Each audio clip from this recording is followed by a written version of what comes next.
Ahora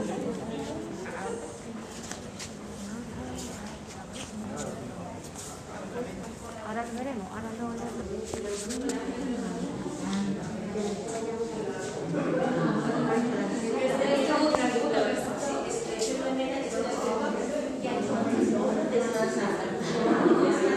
Bueno, pues vamos a disfrutar un poco de la arquitectura de aquella época, porque esto es una casa típica de la zona de Castilla, una casa castellana, que solían tener un patio interior, pero centrado, y todas las habitaciones alrededor del patio.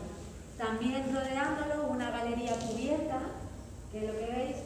El tejadito que veis en toda la galería son de bovedillas de revoltón, o sea, esas bovedillas que hacen así, también es original, se ha conservado, igual que estas columnas que son de mármol y se extrajeron de las canteras relijas de aquí de Málaga.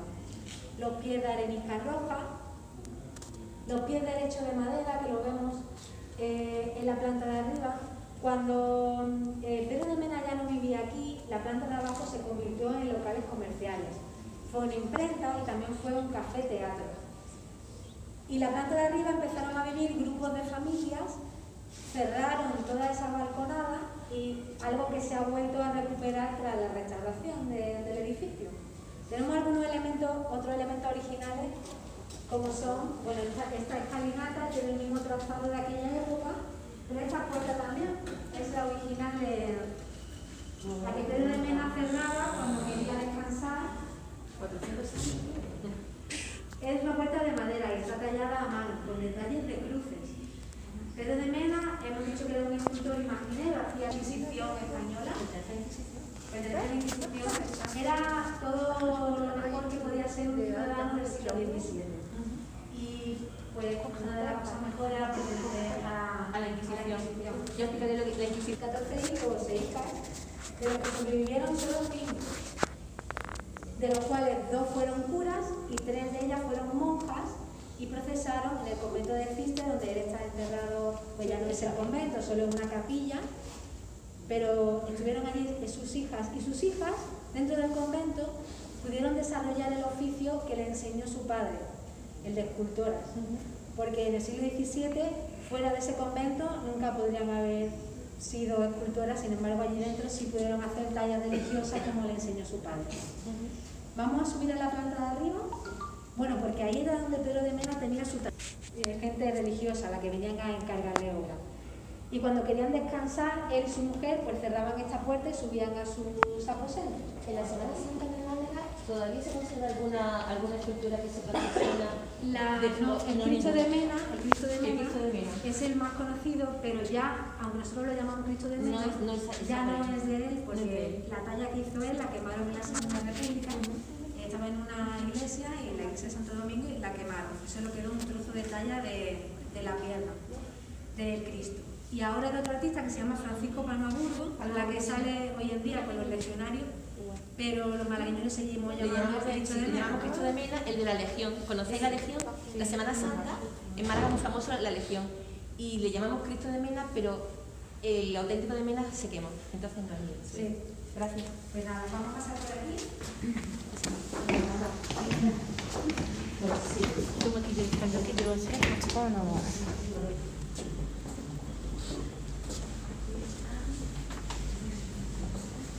قلت لك عزيزة ليلى هي اللي تو مصور رجال. Se llama así, la exposición. Rebelde y la transición. Muy bien, muy bien.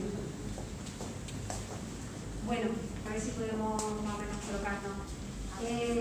Ya estamos en la sala temporal del museo. Aquí cambiamos de exposición de forma anual, unas 2 o 3 veces al año. Y la exposición que tenemos aquí es única, es la primera vez que se reúnen estas obras en una sala, porque cada una de ellas están en un lugar diferente, en lugares oficiales, como es el Congreso de los Diputados o el Senado español, porque son figuras que fueron decisivas para la transición española. No sé si los que venís de otros lugares conocéis un poco la historia de España, pero en España hubo una dictadura militar Y después, cuando murió el general Franco, se creó un periodo que se llamó la transición de esa dictadura a la democracia. Pues las personalidades que están aquí fueron decisivas para que se pudiera conseguir llegar a esa democracia. Por ejemplo, tenemos aquí a Torcuato Fernández Miranda, que fue profesor del rey Juan Carlos.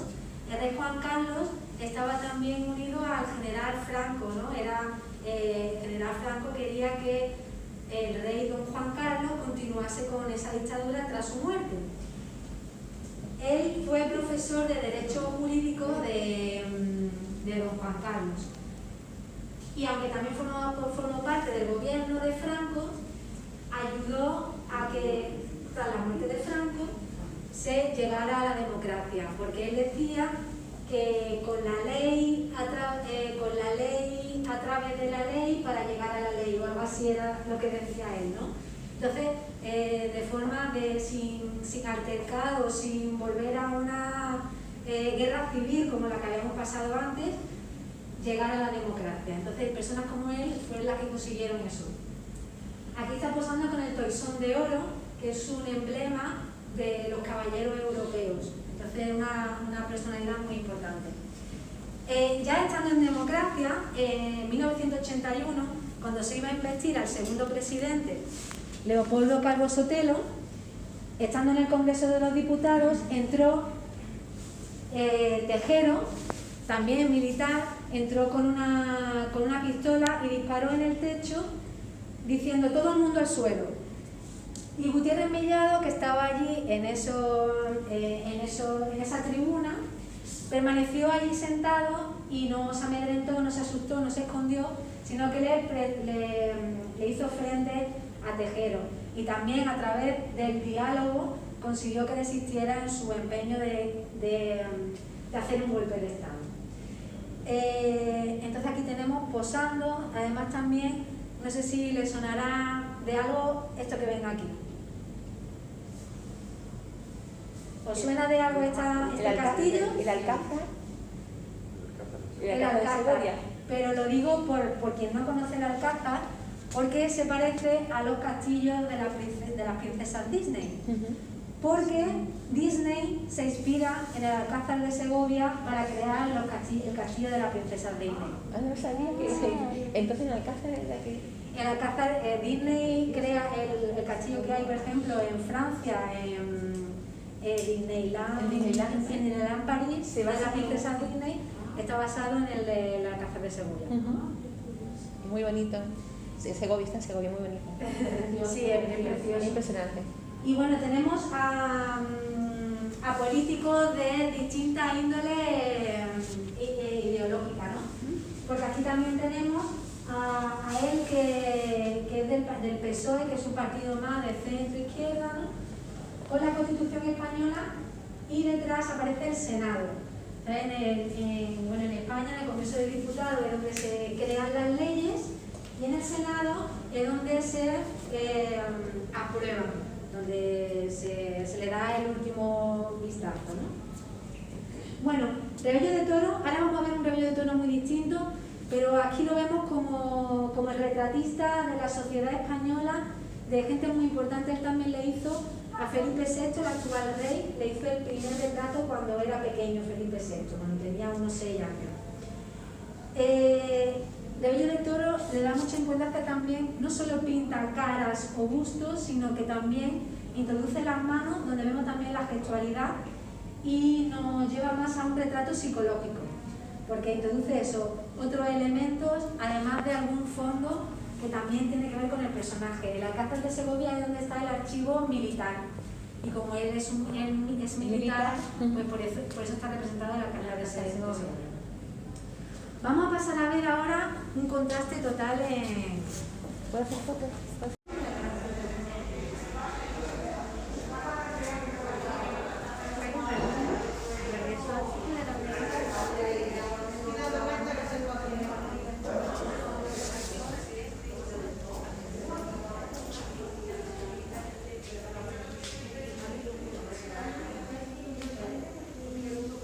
Estamos ahí vais pasando, no se queden, sino que van pasando. Sí, eso ahí como un trencito, entrando y saliendo. 64. Bueno, es que siendo una antigua casa, pues son salas muy exclusivas, son pequeñas, pero algunas salas muy amplias. Bueno, no sé qué más esto. Bueno, en el museo no es nada mejor. Pero aquí vemos la diferencia, ¿no?, entre la sala de allí donde eran todos hombres políticos, aunque Rebelión de Toro también tiene a mujeres políticas. Lo que pasa que durante la transición la mujer política pues no existía, ¿no? Estaba fuera, no estaba a la vista. Aquí vemos obras de gran formato donde Rebelión de Toro ya no pinta por encargo, sino son mujeres que él quiere representar. La figura de la mujer es su inspiración y él es conocido también como el pintor de la mujer. ¿Os podéis poner más para acá si queréis? Sí, para verlo mejor. Si no, todavía está ahí. Nada. No sé si a alguno os suena esta escena que vemos aquí al fondo. ¿La habéis visto alguna vez? ¿Quiénes son? Es Eva y Adán. Sí. Eva y Adán, ¿no? Y el demonio, ¿no? El demonio dándole la manzana, ¿no? De la Biblia, ¿no? De la Biblia. Sí, aquí lo vemos, bueno, aquí está. Sí. Esta obra la pinta Miguel Ángel, Miguel Ángel. en la Capilla Sixtina, ¿vale? Y Rebelión de Toro pues la copia totalmente. Lo que pasa que después la expulsión del paraíso pues no la representa Rebelión de Toro, pero sí la copia. Aquí vemos la influencia que tiene él de la obra de otros artistas. Pero para inspirarse y para crear su propia obra, ¿no? No se queda con eso, sino que hace su propia composición. En primer plano, una Eva, pero con una estética muy distinta, no es la típica morena con el pelo largo, sino que la hace más actual, del año 2002. Rebelión de Toro es un artista, como he dicho, que tiene 94 años y ha estado trabajando hasta hace poco para lo que es la calle, ¿no? Sigue, pero no por encargo, sino para él, ¿no? como obras para él. Vamos a ver esta obra de aquí atrás porque esta mujer, por eso para acá y para abajo, esta mujer refleja también un momento social. Es el mayo del 68, bueno, es 1968, y digo mayo del 68, pero en aquella época se produce también una manifestación, una revolución social en Francia y se extiende a toda Europa, donde piden libertades, derechos, y la mujer es una de ellas que también busca pues eso, más independencia, poder salir del prototipo de ama de casa, salir a la calle y trabajar fuera de casa, no solo en casa.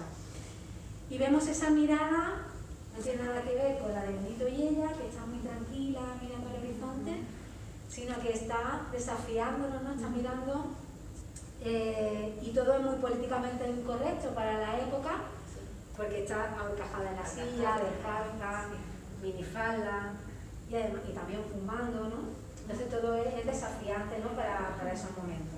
Interesante esta obra porque ¿Cuántas cosas dicen las pinturas, verdad? Sí. Cuando observamos y Cuando se conoce, analizamos, Pero es cuando te lo explican, ¿verdad? Cuando te explican Claro, los claro. autores y no sabes sacar todo el mensaje que tiene. tienes que verlas mucho y observarlas mucho para empezar a sacar más cosas, ¿no? Más información.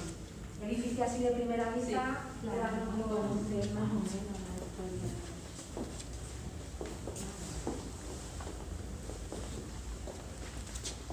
en la Real Academia de San Fernando de Madrid, donde artistas como Picasso, también otro malagueño, estudió antes que él. La vida de Rebelión de Toro en épocas distintas y la de Picasso sí ha estado un poco entrelazada, porque los dos nacieron en Málaga, los dos estudiaron en Madrid, los dos se fueron a Barcelona. Picasso porque su padre se hizo profesor de la misma escuela que Rebello también ha sido profesor. Lo que pasa es que después Picasso ya se va a Francia y Rebello de Toro se queda en Barcelona. Esta obra nos la regala Rebello de Toro a los malagueños como agradecimiento por esa beca, y ha estado expuesta en el Ayuntamiento de Málaga antes de que este museo estuviese abierto. Se titula Mis tres gracias. Y las tres gracias ya pasamos a la mitología griega. Las tres gracias que han representado tantos artistas, por ejemplo, las tres gracias, la primavera de Botticelli, donde aparecen aquí, danzando, tres mujeres danzando en la naturaleza. Pero esta está más sacada de las tres gracias de Rubens. Claro, estas son las mujeres más bellas del siglo XVII y Rebello de Toro, más con los cánones actuales, idealiza a la mujer, estilizándola, son muy delgadas. Sin embargo, él también siempre representa los retratos y las figuras muy serenas, muy tranquilas, por eso no las representa bailando. ¿Qué ha hecho? La ha vestido de bailarinas para que se vean que son las tres gracias. Rebello de Toro domina muy bien el dibujo, por eso vemos en la naturalidad de las poses, fijaros las distintas posiciones que tiene las piernas, ¿no? Estirada, doblada, aquí incluso como hacia un lado, ¿no? O aquí hacia el otro, los escorzos, en los pies. Eso es un trabajo de dibujo que no se ve cuando vemos la pintura, ¿no? Pero es un trabajo buenísimo de dibujo y además también la pintura, cómo mezcla el color para conseguir la textura, en este caso de las medias, ¿no? Cómo se ve la sombra y los brillos. Tienen una gran gama de matices en su paleta y lo vamos a ver también con el uso de los blancos. Vamos a seguir viéndolo por allí. Cada obra. Bueno, por hecho de autor y eso. Claro, porque si después sacan fotos que no tienen la calidad realmente que tiene la obra, lo que hace es que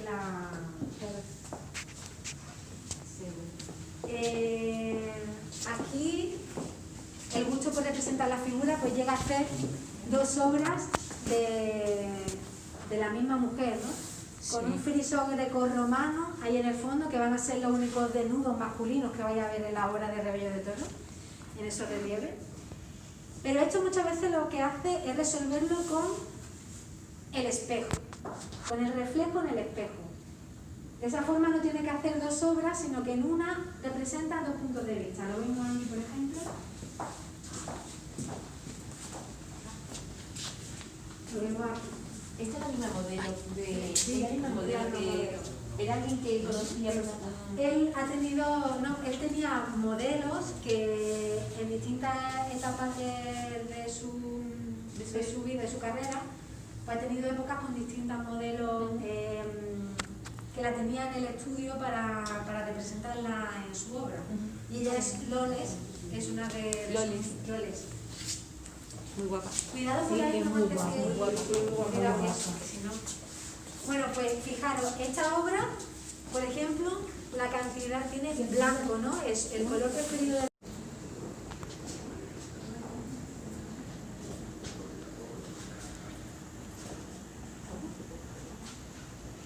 Qué mujer más guapa.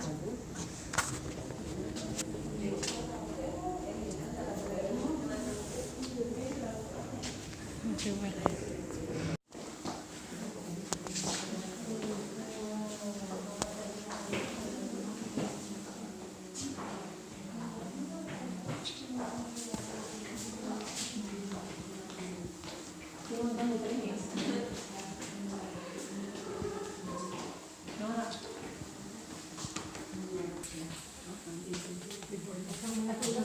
Bueno, pues estamos en la guardilla de la casa, o el sobrado también, en la parte ya que sobraba, que se solía dedicar pues a los sirvientes, a las personas que trabajaban en la casa.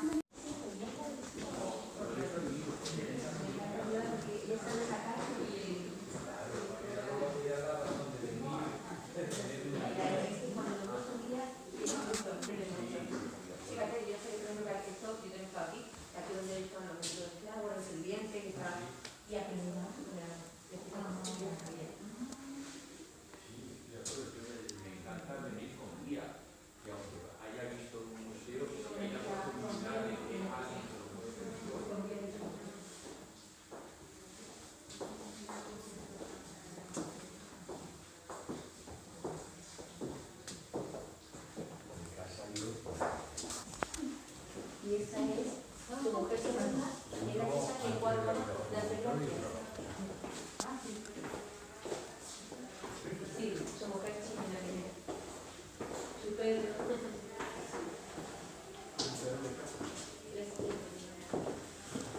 pues nos transmite también como más delicadeza, ¿no? También elegancia. El pañuelo también como detalle que quizás pues fuera muy característico de ella, ¿no? El pañuelo típico que solían, sobre todo antiguamente, siempre se solía llevar la manga, ¿no? Se sacaba de la manga, se tenía siempre en el bolsillo, los caballeros, siempre el pañuelo. Y después Chini, que la vemos aquí con el libro entre sus manos, entonces pues ya nos hablan más de sus aficiones, de sus gustos, ¿no?